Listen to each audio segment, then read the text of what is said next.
Assalamualaikum warahmatullahi wabarakatuh. Perkenalkan, nama saya Romadian Pandukusuma, Prodi Teknik Mesin Reguler B semester 3 dengan NIM 2210903035.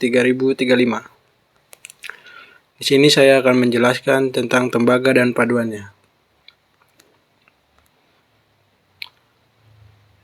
Pengertian tembaga. Tembaga merupakan logam setelah baja yang banyak digunakan sejak dahulu kala karena memiliki kemampuan di mesin atau dikerjakan yang baik, daya tahan korosi, konduktor listrik, dan panas yang tinggi. Tembaga banyak digunakan sebagai material penghantar listrik atau kawat listrik. Tembaga memiliki daya tahan korosi yang baik di dalam air, dalam tanah, maupun dalam air laut. Hal ini disebabkan adanya lapisan oksida yang melapisi permukaannya.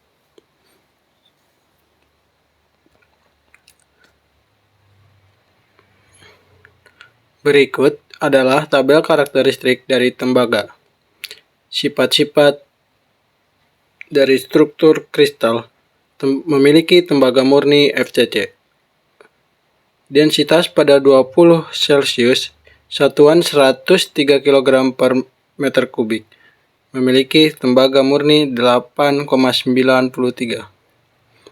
Titik cair dengan satuan Celcius memiliki tembaga murni 1083. Koefisien mengulur panas kawat 20 derajat sampai 100 derajat Celcius memiliki tembaga murni 17,1. Konduktivitas panas 20 derajat sampai 40 derajat Celcius memiliki tembaga murni 393. Tahanan listrik 20 derajat Celcius memiliki tembaga murni 1,673. Modulus elastisitas dengan satuan gigapascal memiliki tembaga murni 128. Modulus kekakuan gigapascal memiliki tembaga murni 46,8.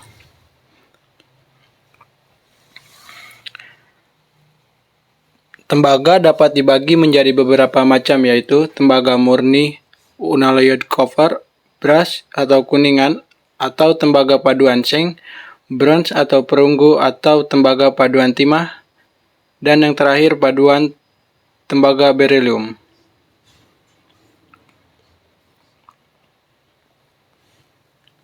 Tembaga murni atau unalloyed copper. Tembaga murni atau tembaga tak berpaduan merupakan suatu material teknik yang penting karena memiliki konduktivitas listrik yang tinggi, sehingga banyak digunakan di industri listrik.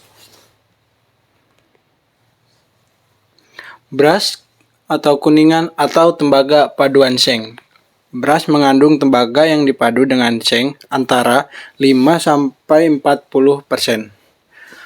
Penambangan timbal antara 0,5-3% dapat memperbaiki kemampuan di mesin.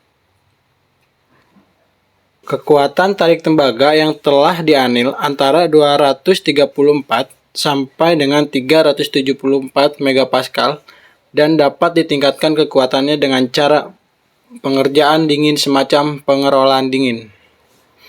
Macam-macam brass. Yang pertama, paduan CU 5-20% ZN untuk material arsitektur, aksesoris baju, dan peralatan rumah tangga.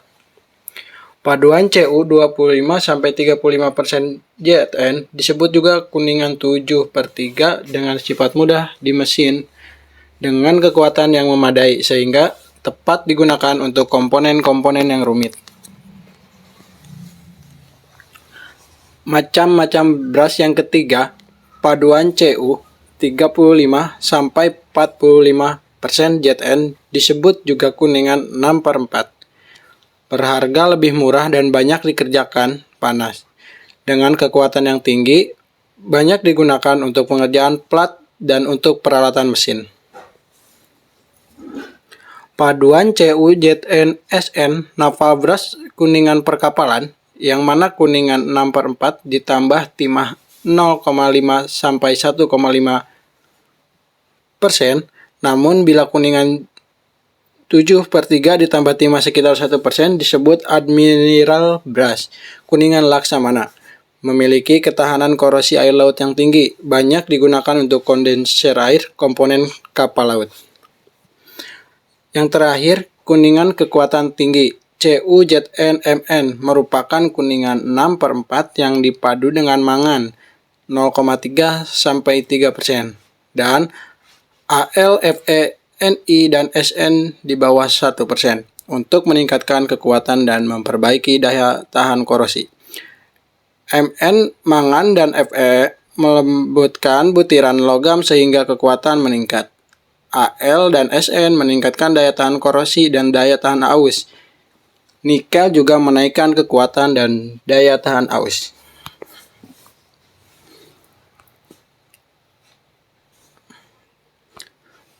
Berikut adalah contoh gambar kuningan.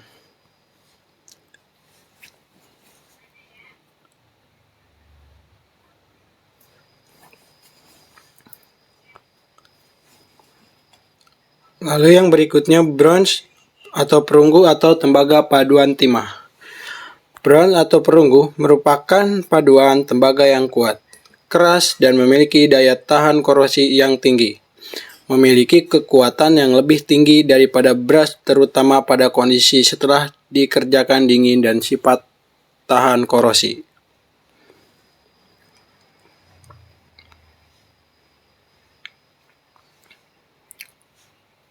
Yang terakhir, paduan tembaga berelium. Tembaga berelium banyak digunakan untuk peralatan yang membutuhkan kekerasan yang tinggi dan tidak menimbulkan bunga api untuk industri kimia.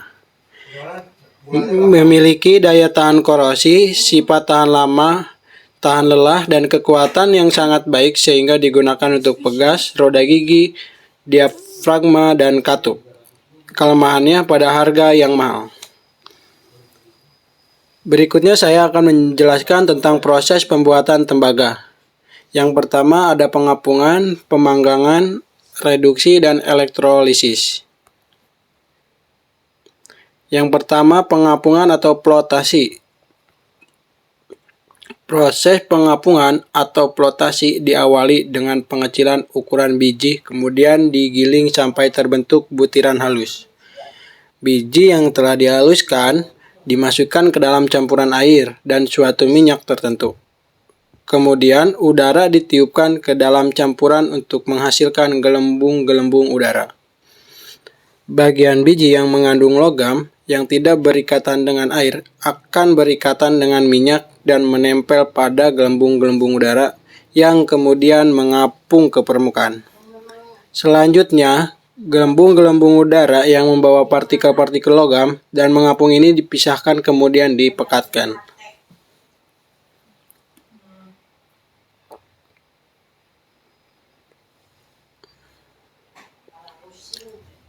Lalu, proses selanjutnya pemanggangan. Biji pekat hasil pengapungan selanjutnya dipanggang dalam udara terbatas pada suhu di bawah titik lelehnya, guna menghilangkan air yang mungkin masih ada pada saat pemekatan dan belereng yang hilang sebagai belereng dioksida. Seperti berikut, 2Cu2FeS dalam kurung S ditambah 42 menghasilkan 2Cu2S dalam kurung S ditambah 2Fe0 dalam kurung S ditambah 3S02 dalam kurung S. Campuran yang diperoleh dari proses pemanggangan ini disebut kalkin yang mengandung Cu2S Fe0 dan mungkin masih mengandung sedikit FeS. Setelah itu, kalkin disilika guna mengubah besi 2 oksida menjadi suatu sanga atau slag besi 2 silikat yang kemudian dapat dipisahkan. Reaksinya sebagai berikut. Fe0S ditambah Si02 menghasilkan FeSi03.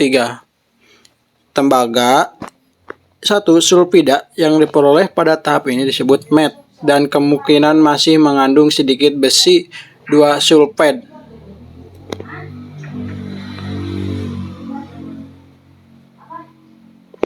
Reduksi. Cu2S atau MET yang diperoleh kemudian direduksi dengan cara dipanaskan dengan udara terkontrol. Sesuai reaksinya. 2 Cu2S dalam kurung S ditambah 32 dalam kurung G menghasilkan 2 Cu2 0 dalam kurung S ditambah 2S0 2 dalam kurung G. Cu2S dalam kurung S ditambah 2 Cu20S menghasilkan 6 Cu dalam kurung S ditambah SO2 dalam kurung G. Tembaga yang diperoleh pada tahap ini disebut blister atau tembaga lepuhan sebab mengandung rongga-rongga yang berisi udara. Yang terakhir, elektrolisis. Blister atau tembaga lepuhan masih mengandung misalnya Ag, Au, dan Pt. Kemudian dimurnikan dengan cara elektrolisis. Selama proses elektrolisis berlangsung, di tembaga di anoda diteroksidasi menjadi Cu2+. Kemudian direduksi di katoda menjadi logam Cu. Seperti berikut, katoda Cu2 ditambah Aki plus 2E menghasilkan CuS. Dan anoda CuS menghasilkan Cu2 plus Aki plus 2E. Jadi terkebalikan. Pada proses ini, anoda semakin berkurang dan katoda, tembaga murni, makin bertambah banyak. Sedangkan pengotor-pengotor yang berupa Ag, Au, dan Pt mengendap sebagai lumpur.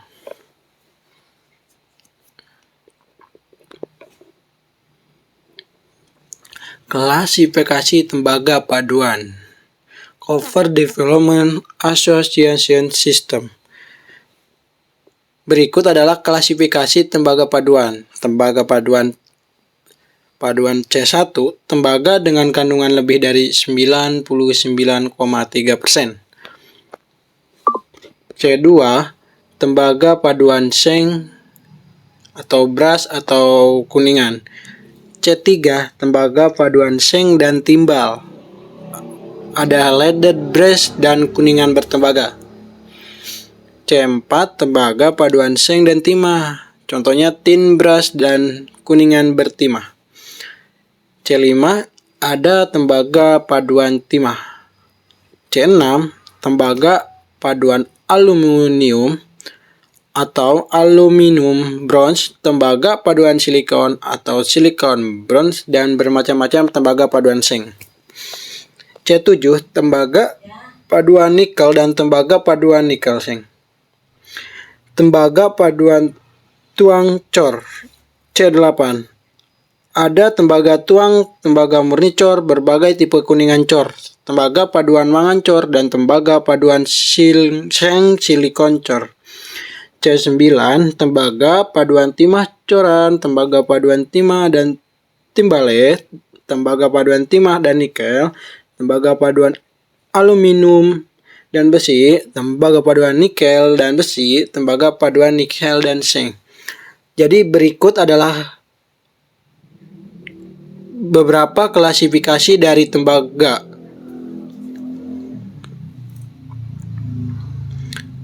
Sekarang ada kodifikasi tembaga dan paduannya. Nah, berikut ini adalah tabel dari kodifikasi tembaga dan paduannya. Contoh, ada jenis 1100 dengan kandungan kimia Cu lebih besar sama dengan 99,98% beratnya, memiliki sifat mekanis treatment O, memiliki kekuatan tarik lebih besar sama dengan dari 1906 megapascal, dan perpanjangannya lebih besar dari sama dengan 35%. Lalu treatment yang H memiliki lebih besar sama dengan dari 275 megapascal dan memiliki perpanjangan atau L atau elongation lebih kecil sama dengan dari 2%. Biasa digunakan pada kawat listrik, peralatan industri kimia. Lalu yang berikutnya, jenis 1,20 atau 1020 memiliki kandungan kimia lebih besar dari sama dengan 99,96 Cu beratnya dan memiliki sifat mekanis O lebih besar sama dengan 1906 megapascal dan memiliki perpanjangan lebih besar sama dengan dari 35%. Dan sifat mekanis treatment H memiliki kekuatan tarik lebih besar sama dengan 275 megapascal. Perpanjangan tidak diketahui dan biasa digunakan sama seperti jenis yang pertama, biasa digunakan pada kawat listrik, peralatan industri kimia. Lalu yang berikutnya, jenis 2600 Bras memiliki kandungan kimia Cu 68,5 sampai 71,5% dan Pb lebih kecil sama dengan dari 0,7. Fe lebih kecil sama dengan dari 0,5. Zn sisanya. Sifat mekaniknya, treatment O lebih besar sama dengan 275 megapascal dan memiliki perpanjangan lebih besar sama dengan 40%.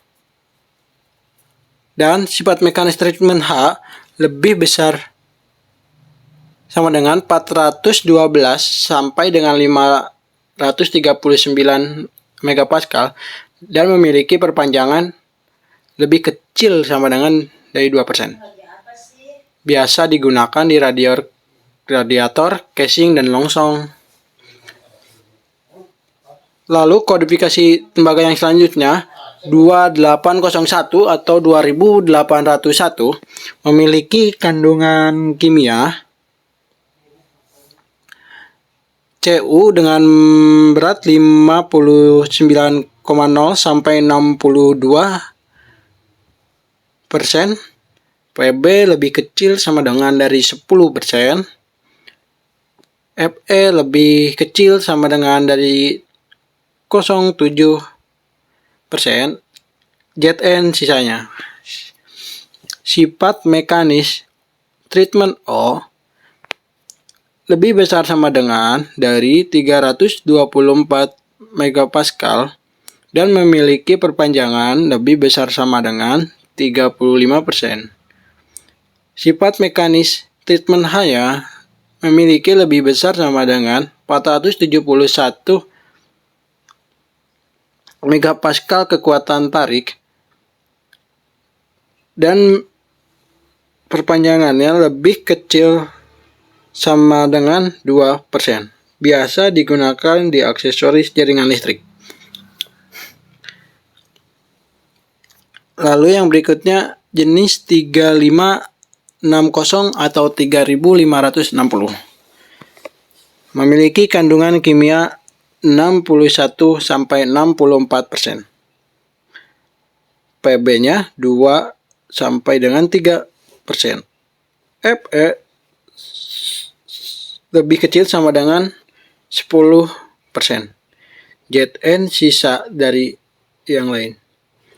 Memiliki sifat mekanis treatment 1/4H 343 sampai dengan 431 megapascal kekuatan tarik dan memiliki perpanjangan lebih besar sama dengan 18%.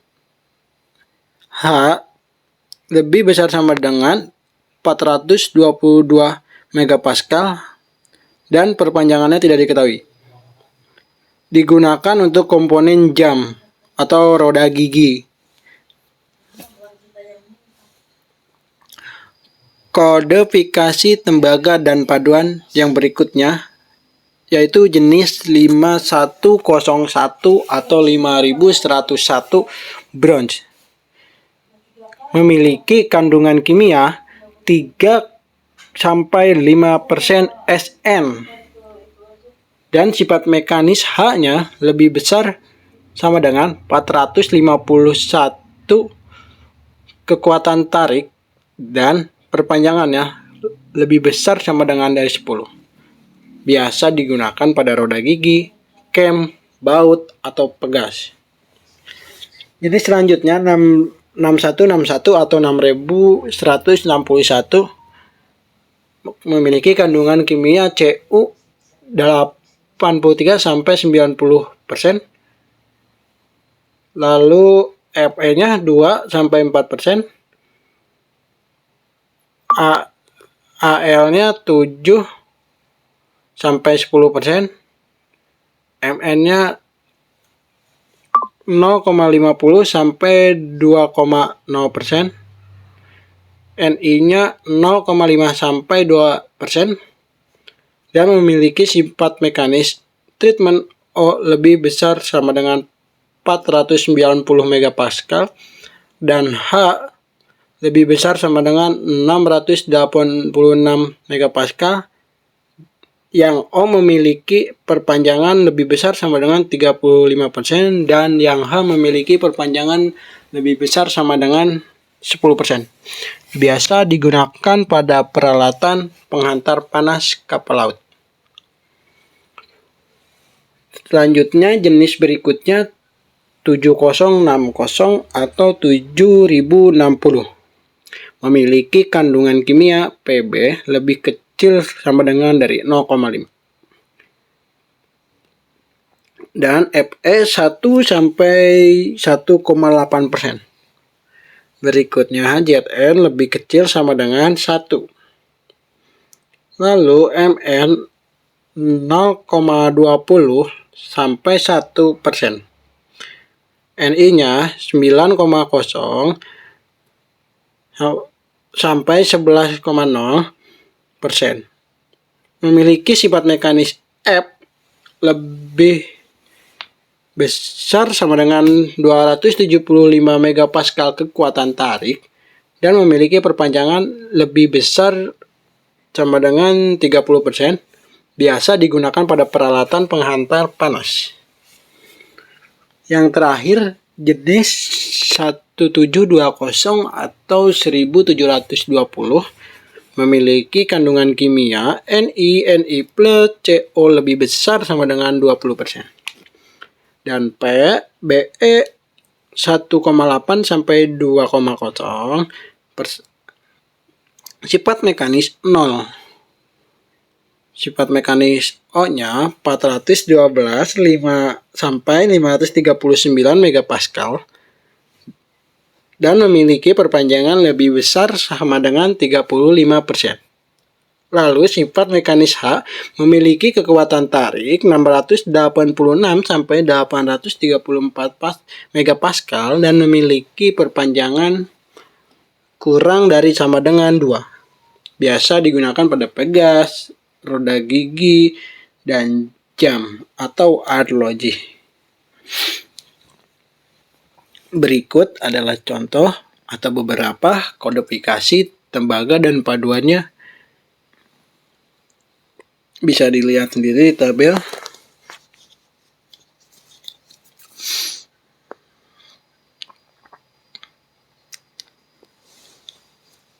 Lalu di sini akan saya bahas tentang pengaruh unsuran paduan. Pengaruh oksigen. Yang pertama, pengaruh oksigen. Tembaga ulet mengandung sampai 0,04% berstruktur fasa ganda dengan Cu dan Cu20. Kehadiran Cu20 merupakan fasa yang diharapkan tidak terlalu mempengaruhi sifat-sifat mekanik, tetapi jika jumlahnya banyak akan menyukarkan dalam pengerjaan dingin. Jadi sebaiknya mengontrol kadar oksigen agar rendah. Yang kedua, pengaruh hidrogen. Tembaga cair mengabsorb reaksi hidrogen bersama dengan oksigen. Banyaknya H2 yang berkandung membentuk gas pada waktu pendinginan. Jika pencairan dilakukan pada kondisi atmosfer yang lembab, terjadi di desosiasi H2O pada permukaan tembaga cair. Jumlah yang larut di dalam tembaga cair sebanding lurus dengan akar 2 dari konsentrasi hidrogen. Dan hidrogen masuk ke dalam tembaga dalam kondisi atom. H dalam tembaga yang mengandung 0 bereaksi dengan Cu2O, membentuk H2O dan tidak dapat lagi berada dalam kondisi atom. Dan membentuk gelembung-gelembung yang mengakibatkan berbagai cacat. Lalu tembaga ulet yang mengandung sejumlah 0 dapat menjadi getas karena pemanasan dalam atmosfer dan tereduksi. Ini disebut penyakit hidrogen. Jadi penyakit hidrogen ini akan mengakibatkan berbagai macam cacat pada pembuatan tembaga.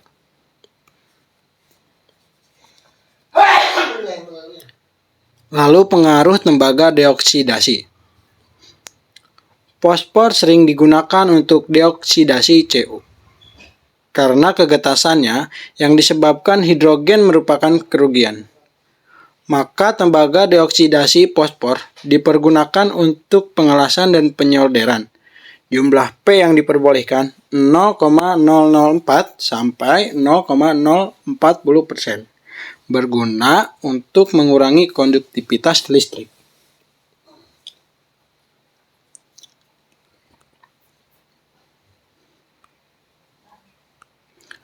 Penggunaan tembaga. Contoh kegunaan tembaga adalah sebagai bahan pembuatan logam seperti monel. Lalu yang kedua sebagai konduktor yang baik. Seperti banyak di kawat listrik atau di kabel listrik, di alat-alat listriknya.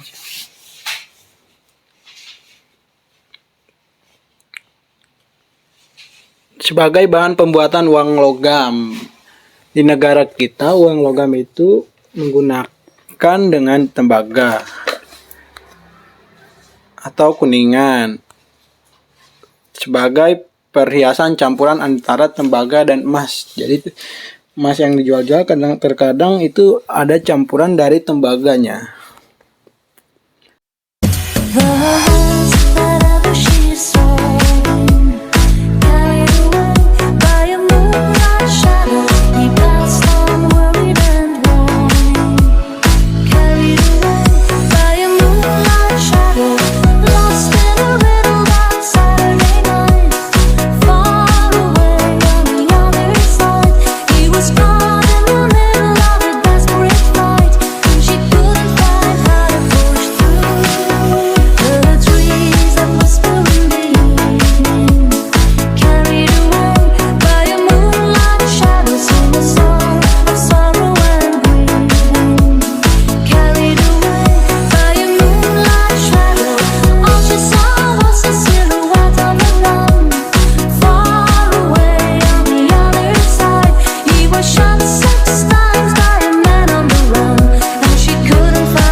Berikut adalah video dari proses pembuatan tembaga seperti plat, mulai dari biji tembaga dicetak.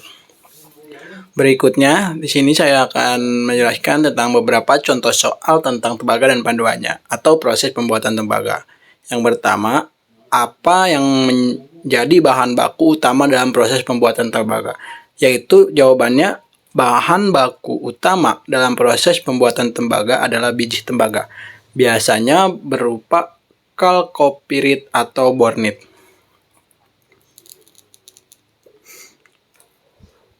Yang kedua, pertanyaannya, jelaskan tahapan-tahapan utama dalam proses ekstraksi tembaga dari biji.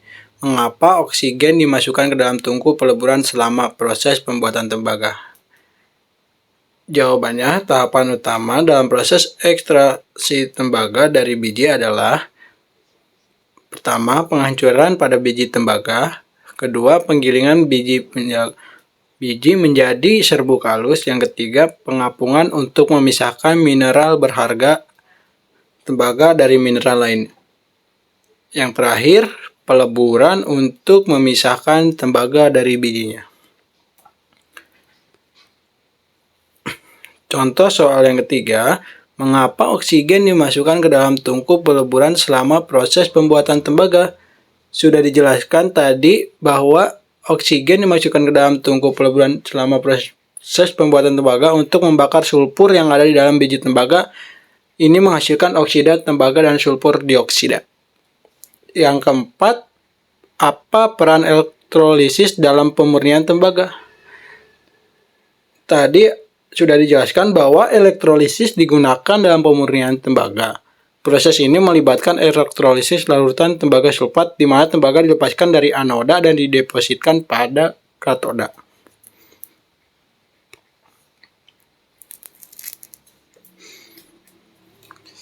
Contoh soal yang kelima, bagaimana limbah yang dihasilkan selama proses pembuatan tembaga dapat dikelola secara ramah lingkungan? Ini tentang limbah. Bagaimana cara proses pembuatan agar limbah tidak merugikan lingkungan? Jawabannya, limbah yang dihasilkan selama proses pembuatan tembaga, termasuk sulfur dioksida, harus dikelola secara hati-hati untuk mengurangi dampak dari lingkungan. Teknologi pemurnian gas dapat digunakan untuk mengurangi emisi sulfur dioksida. Contoh soal terakhir, yang keenam, sebutkan beberapa produk yang dibuat dari tembaga setelah proses pemurnian. Jadi setelah tahap-tahap pembuatan tembaga dan dapat membentuk produk seperti produk yang dibuat dari tembaga setelah proses pemurnian, meliputi kawat tembaga, pipa tembaga, peralatan listrik, perhiasan, dan banyak aplikasi lainnya yang memanfaatkan sifat konduktif dan tahan korosi tembaga. Berikut adalah contoh dari beberapa soal dari tentang tembaga dan paduannya. Sekian presentasi dari saya.